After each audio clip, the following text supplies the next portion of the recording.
our heads. Some nations of Europe were bound by solemn non-intervention pacts with Germany. Other nations were assured by Germany that they need never fear invasion. Non-intervention pact or not, the fact remains that they were attacked, overrun, thrown into modern slavery at an hour's notice, or even without any notice at all. As an exiled leader of one of these nations said to me the other day, the notice was a minus quantity. It was given to my government 2 hours after German troops had poured into my country in 100 places. The fate of these nations tells us what it means to live at the point of a Nazi gun. The Nazis have justified such actions by various pious frauds. One of these frauds is the claim that they are occupying a nation for the purpose of restoring order. Another is that they are occupying or controlling a nation on the excuse that they are protecting it against the aggression of somebody else. For example, Germany has said that she was occupying Belgium to save the Belgians from the British. Would she then hesitate to say to any South American country, we are occupying you to protect you from aggression by the United States? Belgium today is being used as an invasion base against Britain, now fighting for its life. And any South American country in Nazi hands would always constitute a jumping-off place for German attack on any one of the other republics of this hemisphere.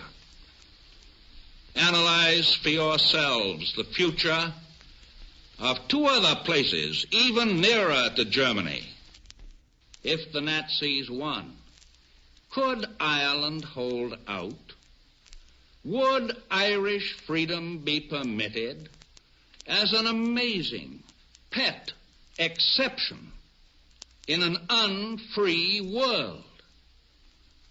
Or the islands of the Azores, which still fly the flag of Portugal after 5 centuries? You and I think of Hawaii as an outpost of defense in the Pacific, and yet the Azores are closer to our shores in the Atlantic than Hawaii is on the other side. There are those who say that the Axis powers would never have any desire to attack the Western Hemisphere. That is the same dangerous form of wishful thinking which has destroyed the powers of resistance of so many conquered peoples. The plain facts are that the Nazis have proclaimed time and again that all other races are their inferiors and therefore subject to their orders. And most important of all, the vast resources and wealth of this American hemisphere constitute the most tempting loot in all of the round world.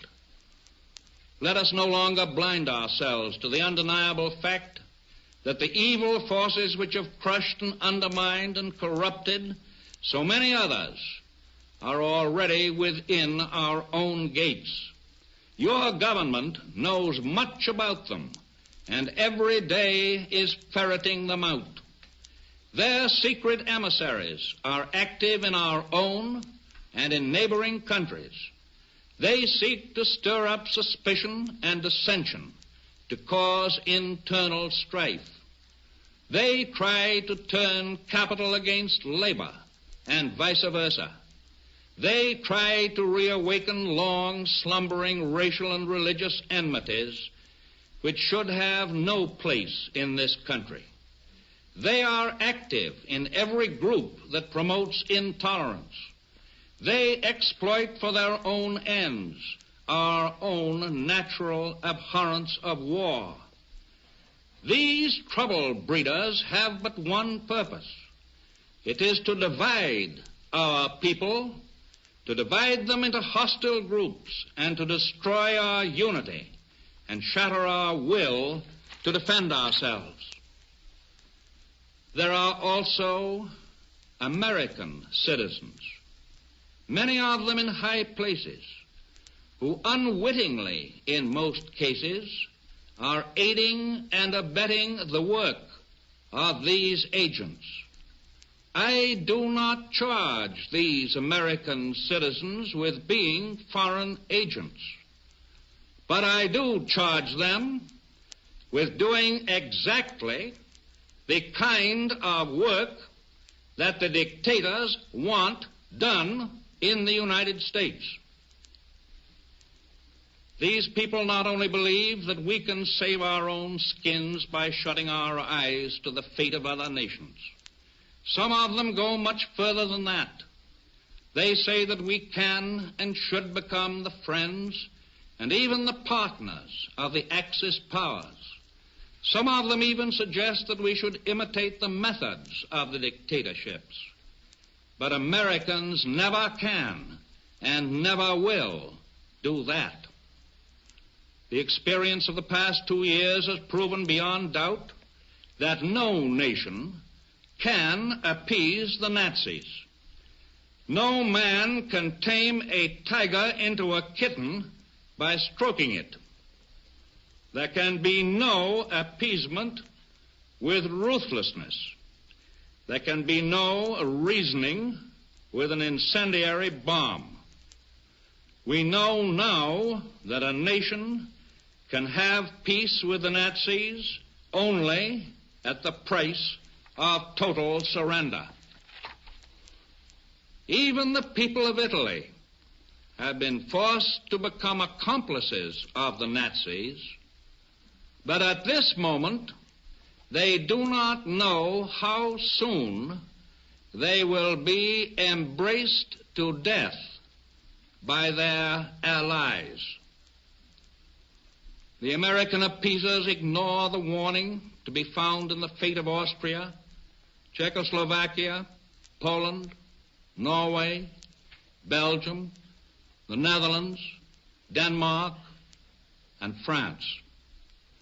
They tell you that the Axis powers are going to win anyway, that all of this bloodshed in the world could be saved, that the United States might just as well throw its influence into the scale of a dictated peace and get the best out of it that we can.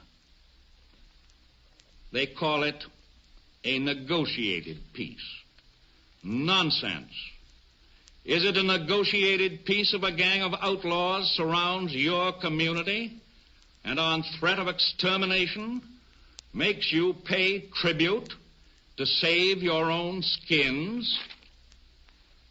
For such a dictated peace would be no peace at all. It would be only another armistice leading to the most gigantic armament race and the most devastating trade wars in all history. And in these contests, the Americas would offer the only real resistance to the Axis power. With all their vaunted efficiency, with all their parade of pious purpose in this war, there are still in their background the concentration camp and the servants of God in chains. The history of recent years proves that the shootings and the chains and the concentration camps are not simply the trenchant tools, but the very altars of modern dictatorships. They may talk of a new order in the world, but what they have in mind is only a revival of the oldest and the worst tyranny.